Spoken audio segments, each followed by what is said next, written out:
As we achieved independence, the national government made an effort to provide labor a fair deal.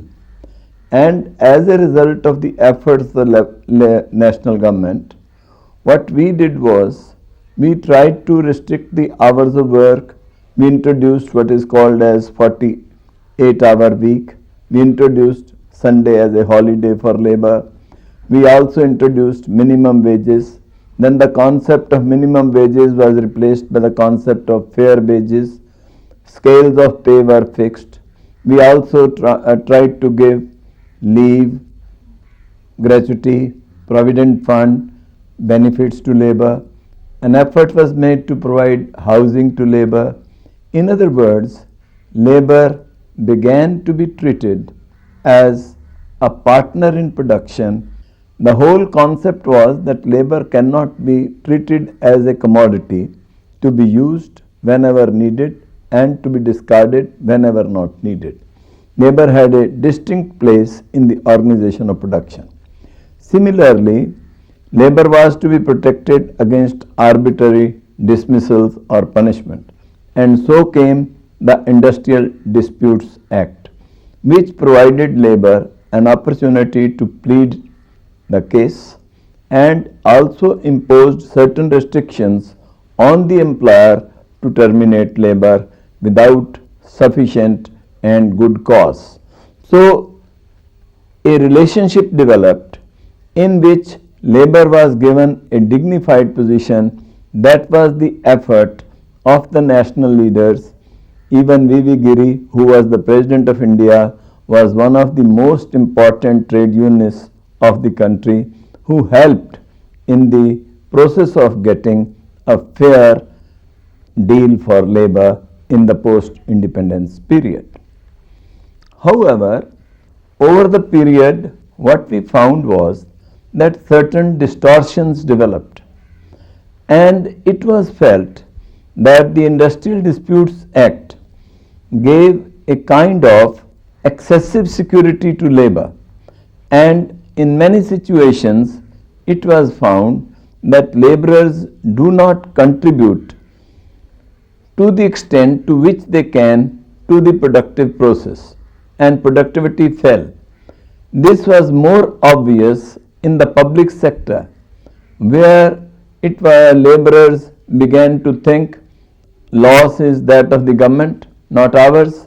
Let us move lazily, lackadaisically, and so labor earned a bad reputation and the enterprises entered into losses. Similarly, in the private sector also, excessive security granted to labor led to resistance on the part of the employers that this legislation is acting as a hindrance to foster productivity. And so the demands came that let us try to have a less restrictive or a more flexible system of labor relations. And flexibility here meant that the employer should have reasonable right to hire and fire labor. At that time, the word that was used was they should be free to rationalize labor. So there was talk about rationalization of labor that continued. Now, after the introduction of economic reforms in 1991, where emphasis shifted on privatization, marketization, and liberalization of the economy, the efficiency of every enterprise began to be judged in terms of productivity and also in terms of reduction of costs, because productivity could only rise if you are able to reduce costs, and then the margin between the market price and the cost becomes larger for the industrialist. In that situation, what we found was that there came demands that the employers should have the right to hire labor, and if labor is excessive, to dispense with labor. So they talked in terms of what is now called as labor flexibility. Labor flexibility means that the employers have the right to change the component of labor. In peak season, an employer may be needing 1,000 laborers. When the peak season is over, he may be needing 800 laborers for the normal production. So he should be able to dispense with the services of 200 laborers in that situation. Now, this kind of labor flexibility is being asked today because the employers are feeling that we cannot compete with the rest of the world, we cannot compete in the market if we are not efficient, and efficiency is being judged in terms of a higher rate of return by the employers. So this is the kind of situation in which we are finding today in the changed atmosphere. Now there are two sides of the question. One is that the employers want freedom to change the component of labor, and as a result they would like to reduce the component of regular labor. In the change scenario, the government has now accepted in principle labor flexibility to be introduced in our legislation. This is bound to raise a conflict kind of a relationship and what we may describe as an adversary relationship. On the one side, the government thinks that we may have to amend the Industrial Disputes Act and therefore provide labor flexibility. On the other hand, labor leaders feel that it will be doing injustice to them. The question arises, what is the way out of the situation? We can have an adversary relationship, and this relationship is quite obvious in the present context. In a study of the West Bengal which I undertook, we found that the employers are taking advantage of the new scenario and undergoing for a large number of lockouts. After the lockout, the labor is forced to enter into contracts because the labor has a choice, either to get the lockout lifted and have a reduced workforce, or to continue the lockout and the firm may lead to closure and all laborers may lose their jobs. Therefore, what happens is that the laborers agree that we may have a reduced labor force. So 30%, sometimes 25%, in extreme cases even 50% of labor has been converted into casual labor. Now this kind of adversary relationship can subdue labor, but it cannot develop what may be described as a contented society. Conflict will continue, and in an atmosphere of conflict, we cannot have a better, more humane society. The question is, the management experts believe today that if you reduce labor and raise productivity, this is the denominator concept of raising productivity, or the accountant's concept of raising productivity. That is, given productivity, divide by the number of laborers. If the number of laborers is reduced, productivity rises. Now, this is not a healthy way of raising productivity. This can do one time good, but ultimately, a firm must grow. It must make its labor more skilled so that it can contribute to better production. Today, production processes are becoming more and more complex. Technology is becoming complex, and we need a larger component of skilled labor. That is why we talk in terms of knowledge-based industries are coming up, and we want skilled labor. So it is also the duty of the employer not only to dispense labor but to improve the skills of labor so that the laborers feel that they are a part of the productive process.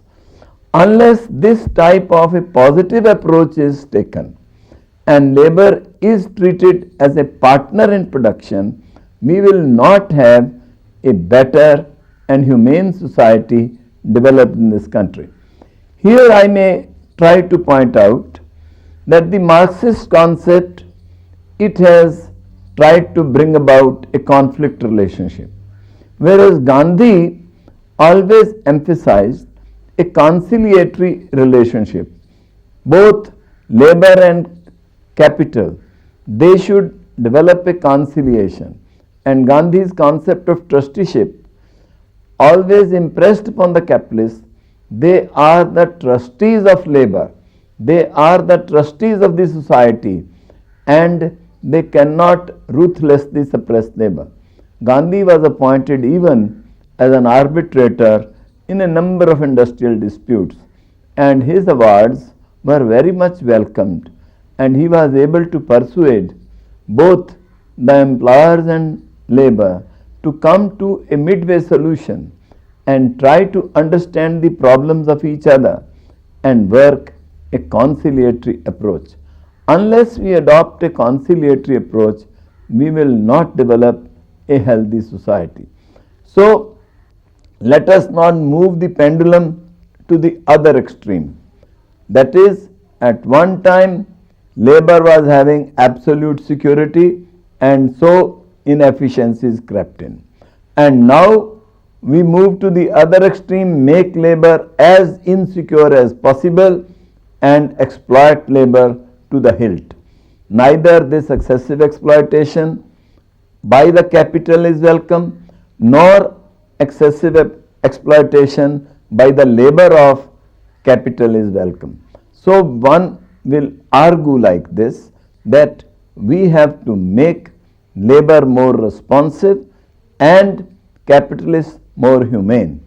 Unless these two aspects are understood, we will not be having a better society. There are organizations in India, industrial organizations, where no strikes have taken place for the last 40 years. How have they managed it?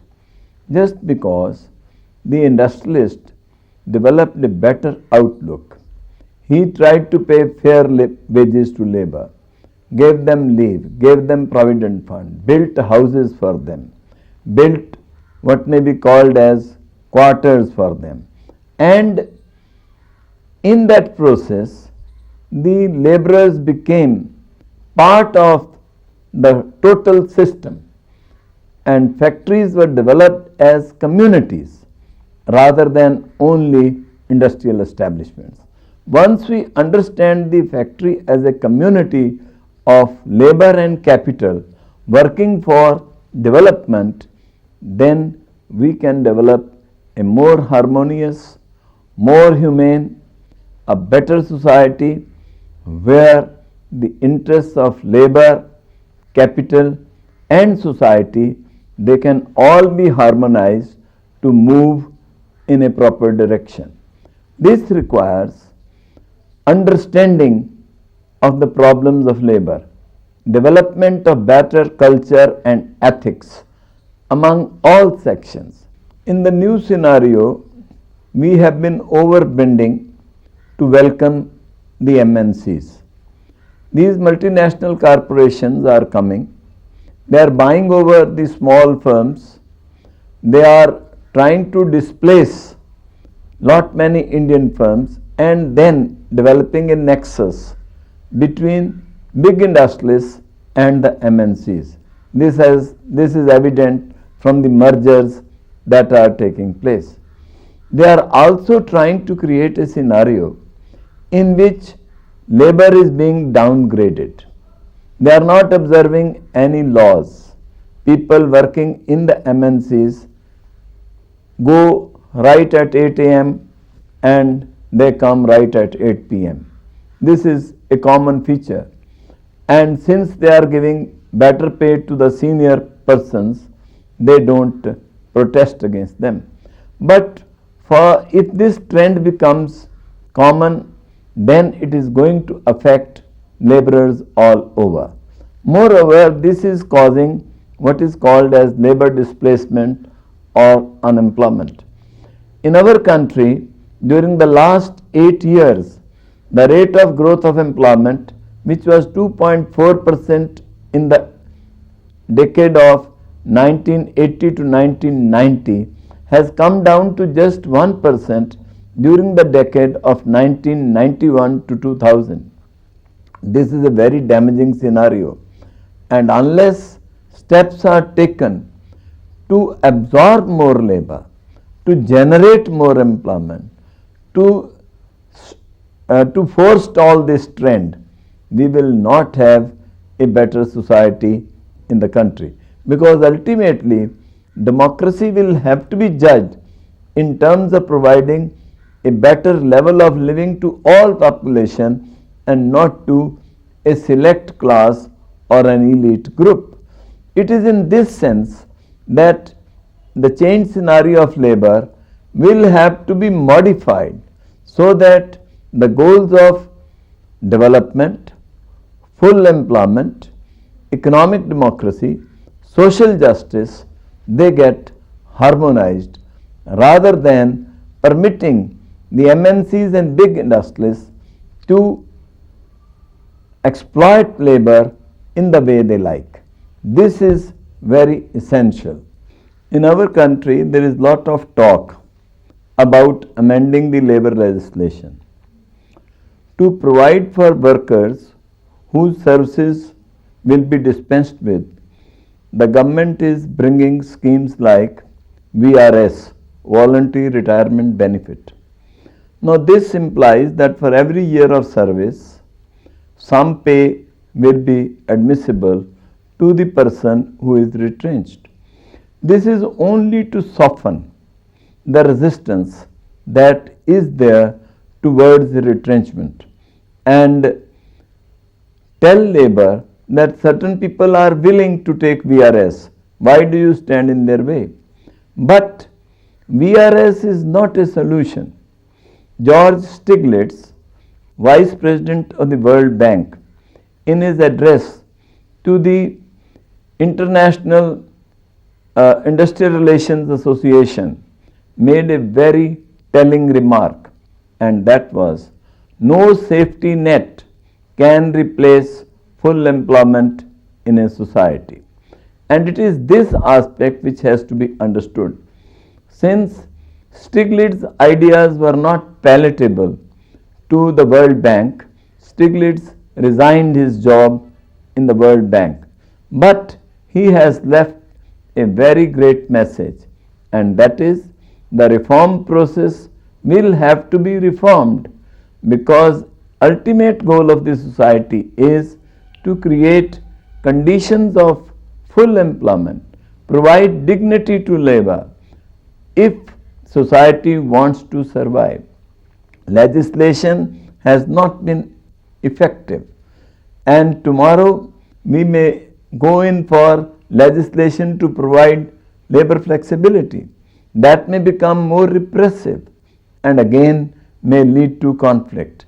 Therefore, it is very important to hear sane voices, to listen to them, voices like those of Stiglitz, voices like those of Gandhi, who have been emphasizing that treat labor not as an instrument of production but as a partner of production, and that we can do not by dispensing labor, by dismissing labor, by cutting down labor, by downgrading labor, but giving it a more respectable place, also imposing more duties on labor. If you reward a person more, you can also get better duties from that section. It is this kind of a society which will develop a better society, harmonizing the goals of full employment, development, higher production, social justice. This is the kind of society that Nehru thought of, that Gandhi thought of. If we continue a conflict relationship, then it is going to cost the society heavily.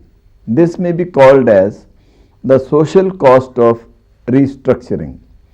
For instance, if the capitalists only try to subdue labor, they will be leading to resentment, which may go on getting accumulated and it may burst after some time, and that may cause more harm to the society. Instead, if you want to reduce the social cost of restructuring, that is, the painful aspects minimized, then the best course would be that we may develop an approach of understanding, a conciliatory approach, rather than a suppressive approach, rather than a dominating approach, in which now in the changed scenario we smother the rights of labor. That would not pay to anybody. It can pay in the short run, but it cannot pay in the long run. And it was in this context that we found that Gandhi was a visionary and he could think better that the conflict approach, adversary approach, it would not lead to a stable society. It will lead to an unstable society where conflict will try to reduce production rather than raise production. The aim of our society should be to reach the goal of full employment. This can be achieved only by creating more jobs so that labor could find avenues for absorption. And the simple idea of labor flexibility, rationalization, does not meet this end. For this purpose, we will have to enlarge opportunities so that, as Beveridge put it, there should be more jobs and let men wait to select jobs. So, we have to create more jobs and ultimately reach a situation in which any laborer, if he offers himself or herself for employment in the market, is able to find a job. This is the ultimate goal, and to achieve this goal, labor, capital and the state have to work in unison. Let me sum up the whole thing. As Dr. Prahlad, Harvard economist and management consultant, put it, downsizing can only make a firm thinner and leaner. It cannot make it healthier. If you want to make a firm healthier, the firm must grow. It must enlarge opportunities for labor. This is the message given by the management expert. Therefore, the whole question is to develop a cooperation between labor and capital. And the capitalist should not feel that if there is a profit sharing by labor, then labor is cutting into his share. Rather, it is the due that should go to labor. On the other hand, labor should not feel that if the capitalist is earning a profit, it is due because he is organizing the production and he is providing capital. The state can act as a mediator. All the three, if they work in creating what may be described as a more harmonious society, then we can go with the goal of growth and social justice. And all societies, if they want to become stable, they have to develop these goals simultaneously, that is, growth and social justice. Otherwise, democracy will have no meaning for the people. And if democracy has to have any meaning, then economic democracy will have to be built in our system.